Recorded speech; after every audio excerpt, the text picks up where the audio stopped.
So my title of my talk this morning is Broken Wide Open. Say that with me, please.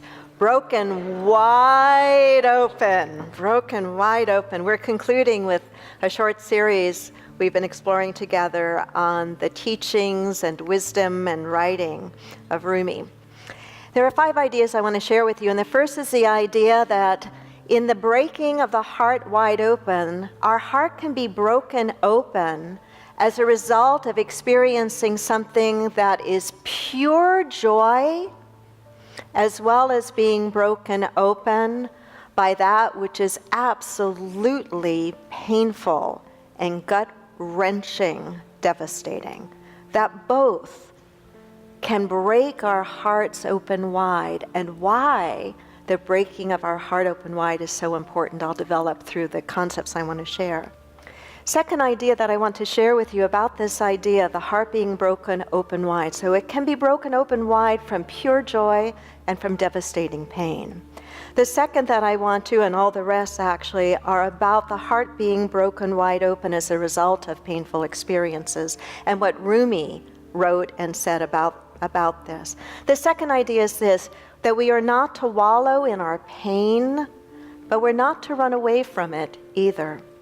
We are to stay with it until that pain brings us a gift. I remember the Old Testament story of Jacob wrestling with an angel.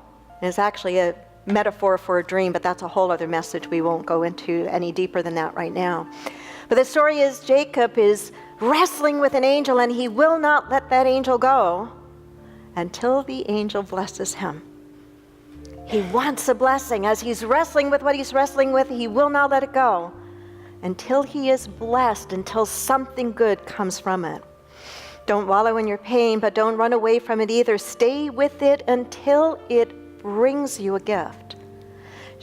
I was going to say Gibran. That's next week. I start Gibran. Rumi wrote, I said, what about my eyes? God said, keep them on the road. I said, what about my passion?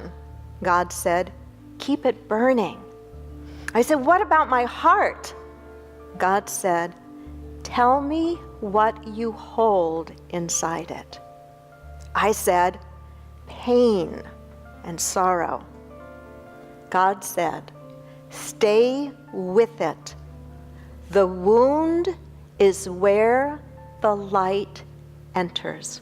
But we may not have been aware of those first couple of words right before that. Those words that tell us we need to stay with it. We need to stay with it. The wound is where the light enters. The point Rumi is making is you cannot run away from it too soon, because if you run away from that pain and don't enter into it and feel it, and honor it with your awareness that it resides in you, if you do not do that, that pain will stay with you and not let you go.